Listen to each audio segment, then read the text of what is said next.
అవును సార్ మీరన్నట్టు. ఒదిగిపోయాడు. అవునండి మీరన్నట్టు అప్పల్ సూరి క్యారెక్టరే ట్రిగ్గర్ చేస్తది సార్ కథకి. ఏ ఎమోషన్ కావాలో అప్పల్ సూరే జెండా పట్టుకొని పెద్ది చేతిలో పెడతాడండి. అక్కడి నుంచి పెద్ది తీసుకొని ట్రావెల్ అవుతాడు సార్. అది అంటే కరెక్ట్. కరెక్ట్ సార్ మీరు ఏదైతే చెప్పారో అది. అందుకే అలా సార్ అప్పల్ సూరి క్యారెక్టర్ అన్న డ్రైవ్ చేయబట్టే లాస్ట్‌లో స్టేషన్ కూడా అప్పల్ వాల్స్ అయింది సార్. అది చాలా మంచి ట్రిబ్యూట్ అది.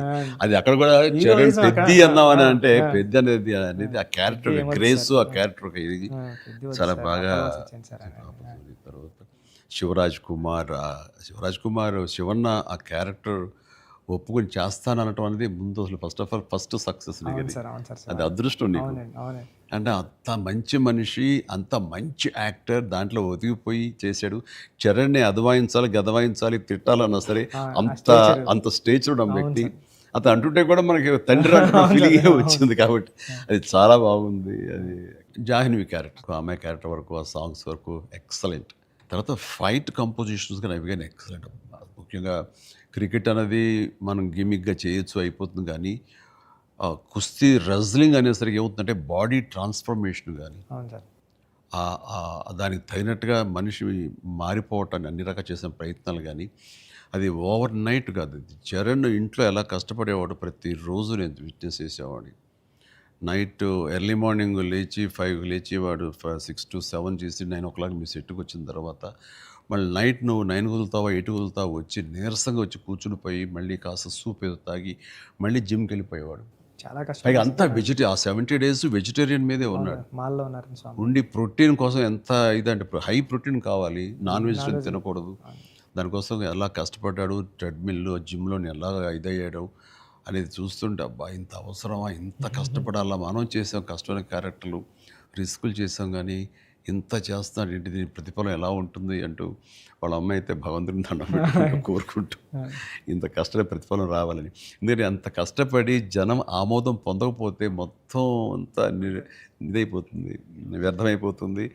ఇంకా కష్టపడితే ఇంతైనా ప్రతిఫలం అనే ఒక డిసప్పాయింట్మెంట్ వస్తుంది. కానీ ఇప్పుడు ఏంటంటే ఎంత కష్టపడితే అంత ఎప్రిసియేషన్ వస్తుంది అనేది ఈ పెద్ద క్యారెక్టర్ తన కష్టపడినందుకు జనాలు దీన్ని యాక్సెప్ట్ చేసి వెల్కమ్ చేస్తున్నందుకు, నీరాజనలు పలుకుతున్నందుకు హ్యాట్స్ ఆఫ్. సార్ నా ఫేవరెట్ ఏంటంటే సార్ ట్రైన్ దగ్గర లెగ్ పెట్టడానికి బిఫోర్ వచ్చి ట్రైన్ ఇలా పట్టుకొని రెండు ఇలా పట్టుకొని ఒకసారి బయటకు వస్తారు కదండి ఫ్రేమ్లో. అప్పుడు చరణ్ సార్ ఎక్స్ప్రెషన్ ఉంటుందండి, కళ్ళు అలా మూసి ముందండి జస్ట్ అలా ప్లెయిన్గా శూన్యంలోకి అలా చూసి అప్పుడు లెగ్ పెట్టడం స్టార్ట్ చేస్తారండి. అప్పుడు అందరూ క్లాప్స్ అక్కడే కొట్టేస్తాను సార్. అంటే అలాంటి అంటే చరణ్ సార్ అంత ఇన్వాల్వ్ అయిపోయారు సార్. అంటే ఈ కథ చెప్పడానికి కూడా మేము కారణం జనరేషన్ని ఇన్స్పైర్ చేద్దామనండి. అంటే మేము ఇప్పుడు స్కూల్స్కి వెళ్తాం కదా సార్. అప్పుడు స్కూల్స్కి వెళ్తే స్కూల్ అంటే క్లాస్ రూమ్ బ్లాక్ బోర్డేనా, వాని వెనకాల ఒక ప్లే గ్రౌండ్ కూడా ఉంటుంది దాని వెనకాల అని చెప్పడానికి ట్రై చేస్తాం సార్ ఇద్దరు. అంటే ఆట స్థలం అంటే అమ్మ కడుపులో ఉన్న 9 months ఆడుకోవడానికి ఉంటుంది గ్రౌండ్. బయటకు వచ్చిన తర్వాత స్కూల్లో పిల్లలకి ఇప్పుడు చూస్తాం సార్, ఏ స్కూల్కి గ్రౌండ్ ఉంది సార్, బిల్డింగ్స్ ఉన్నాయి అంతండి. అది చెప్పడానికి ఇన్స్పైర్ చేద్దాం, ఏదో మంచి మాట చెప్పి. ముఖ్యంగా ఈ కార్పొరేట్ ఎడ్యుకేషన్ సిస్టమ్ వచ్చేసిన తర్వాత అండ్ ఎంతసేపటికి మార్కులు అనే దీంట్లో ఇంకా అసలు ఫిజికల్ యాక్టివిటీ లేకుండా పోతుంది. అందులో ఇప్పుడు ఈ బొమ్మని రాని ఒక మాట అంటాడు, చేతిలో వచ్చేసింది సార్ అంటాడు. అందులో ఎన్నో ఆటలు ఉన్నాయి సార్, ప్లే గ్రౌండ్ ఎవరు వెళ్ళట్లేదు సార్ అని.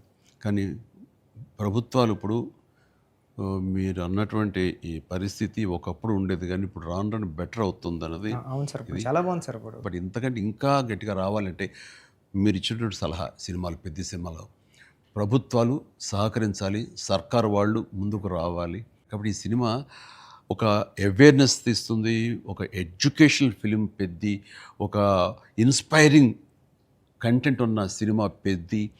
ఈ సినిమాలో బిడ్డలకి మనం ఏమి ఇవ్వాలి, ఎలాగ మోటివేట్ చేయాలి, ఎలాగ ఇన్స్పైర్ చేయాలి, వాళ్ళు ఎలాగ పెంచాలి అనే దాని మీద ప్రతి ఒక్కళ్ళు ఫోకస్ పెట్టి స్ఫూర్తి పొందాలని మాత్రం నేను మనస్ఫూర్తిగా కోరుకుంటున్నాను, విష్ చేస్తున్నాను. Thank you sir, thank you sir. నేను సినిమా చూస్తూ ఏఆర్ రెహమాన్ గారి కంట్రిబ్యూషన్ ఎలా ఉందని చూడటంలో సౌండ్ని పెర్ఫెక్ట్గా వాడుకుంటారండి. అంటే ఆర్ఆర్ అంటే ఓన్లీ ఇంకా ఊకదంపుడు కొట్టేసి ఎలివేషన్స్ కొట్టేసి ఆ రకంగా కొంచెం ఒరవడి ఇప్పుడు కొనసాగుతున్నా కొన్ని చోట చెల్లుతుంది. బట్ అన్ని వేళలా అది కరెక్ట్ కాదు. ఇది మన మనసులోని ఫీలింగ్ని బట్టి ఆయన కొడుతున్నాడని నాకు అర్థమైపోతుంది. గుండెని పిండే విధంగా మరింతగా ఆయన మనల్ని ఇన్వాల్వ్ చేస్తున్నాడు, మనకు ఆ ఫీలింగ్ని ఇవ్వగలుగుతున్నాడు. పెద్దిలో పరిపూర్ణ న్యాయం చేశాడు. చెప్పాలంటే ఆయన మెయిన్ పిల్లర్గా అనుకోవచ్చు మనం. మెట్టే పైన Yes, ఎక్కించారు సార్ okay. మీరు అనుకోండి మీ కంటెంట్ లేపారు ఆయన. సార్ అంటే హీరో ఉండి ఎలివేషన్ ఇవ్వడం వేరు సార్. నేనేమనుకున్నాను అంటే చరణ్ గారు లేకుండా చరణ్ గారు స్టాచ్యూ చూపించి ఎలివేషన్ ఇద్దారు అనుకున్నాను సార్. అది అది అది అక్కడ కూడా రెహమాన్ గారు అలా లేపారు సార్. లేపారు. మామూలు కాదు సార్. ఓహ్, చాలా ఉంది. సార్ And పైగా ఇది అఫ్ కోర్స్ మీరు ఇంటర్వ్యూస్ మీరు అన్నారు రెహమాన్ని ఎలా ఫస్ట్లో ఒప్పించామని చరణ్ చెప్తుంటేను అక్కడికి వెళ్ళి బాడీ లాంగ్వేజ్ బట్టిను ఎవరైనా సరే అది, బట్ ఎవరికైనా సరే నువ్వు చెప్పే కంటెంట్ ఉంది అది మెయిన్. కొంచెం విజ్ఞత, కొంచెం అవగాహన,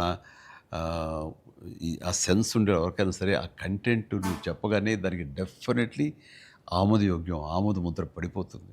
డిఓపి గారు అయితే ఆయన చాలా బాగా చూపించాడు. నువ్వు ఏదైతే ఒక మట్టి కథ అనుకున్నావో, రస్టిక్ అనుకున్నావో, ఏమంటే ఆ రఫ్నెస్ అది మొత్తం కనిపించేలా చేశాడు. దాన్ని did his job very well. And తర్వాత ఇంకా మీ నవీన్ గారు అయితే టీజర్ దగ్గర నుంచి ట్రైలర్ దగ్గర నుంచి ఆగలేక ట్రైలర్ కూడా నేను చెప్పేశాను ముందు. అద్భుతంగా ఈయన కటింగ్. తర్వాత నాకు బాగా నచ్చింది ఆ డిజాల్వ్ అయ్యి వస్తుంది క్రికెట్ దగ్గర నుంచి రెజ్లింగ్కి. ఇవన్నీ ఇంటర్ రిలేటెడ్గా ఉంటాయి అని నేను చెప్పినట్టుగా చెప్పడం అనేది తన ఇది. అండ్ ఎన్ని చోట్ల బట్ సినిమాలో నెరేషన్లోనే మీరు బ్యాక్ అండ్ ఫోర్త్ వెళ్ళి చెప్తారు. ఇది అంటే బొమ్మన్ ఇరానీని ప్రేక్షకుని చేశారు. బొమ్మన్ ఇరానీకి ఎలాగైతే కథ అక్కడికి అర్థమవుతూ వస్తుందో సేమ్ ఆడియన్స్ అది మంచి కాన్సెప్ట్. ఇది ఎడిటింగ్ బ్యాక్ అండ్ ఫోర్త్ వెళుతూ చెప్పటం అన్నది ఇట్ ఈస్ మంచి ప్రయత్నం. And that way my heartfelt appreciation to Naveen నోలీకి. అలాగే ఆర్ట్ డైరెక్షన్ గురించి ప్రత్యేకంగా చెప్పలేదు. అన్నీ కూడా పర్ఫెక్ట్గా ఆ హార్మోనీ ఉంది. ఒకటి ప్రత్యేకంగా అయ్యి ఏంటిది అనట్లేదు, అన్నీ కథలో ఇమిడిపోయే విధంగానే ఉన్నాయి. ఎగ్జాక్ట్లీ. ఆ యంగ్ విలన్ దివ్యందు వీళ్ళందరూ కూడా చాలా బాగా కంట్రిబ్యూట్ చేశారు. లాస్ట్లో కూడా బొమ్మన్ గారు స్టాచ్యూ చూడకుండా వెళ్ళిపోదాం, చరణ్ గారిని కలవకుండా వెళ్ళిపోదాం అంటాడండి. చరణ్ ఎందుకు నేను కలవకూడదు అనుకున్నాడు బొమ్మన్ ఇరానీ అంటే అంతే. ఆ గుడ్ ఫీలింగ్ అలా ఉండిపోవాలంటే కలవకుండా ఉండటమే కరెక్ట్. లాస్ట్ ఫేజ్ వరకు కూడా అలా కూర్చొని చూస్తున్నారు సార్. లాస్ట్లో కూడా ట్రైన్ని ఎలా ఎక్కి ఆగి కొట్టాను చరణ్ అంటే ట్రైన్ వచ్చింది ఎందుకు నడిపించావే బాబు అంటే మేము పడ్డ బాధ మీకు తెలియాలి అని చెప్పేసాను. బాగుంది, మంచి సమ్మప్, అది బాగుంది. అంటే పెద్దిగాడి కోసం ఆ రోజు బండి ఆగింది సార్. మా జీవితాలు మొదలయ్యాయి. మాకు స్కూల్ వచ్చింది, వైద్యం వచ్చింది, సర్కారు వచ్చి మా ఊరు క్రిస్ప్గా చాలా బ్యూటీతో అని జరుగుతుంది.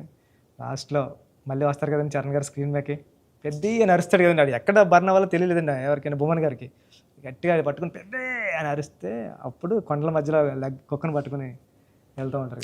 డిసప్పర్ అయిపోయింది అనుకోకుండా. అవును సార్, పుడతామేటి మళ్ళీ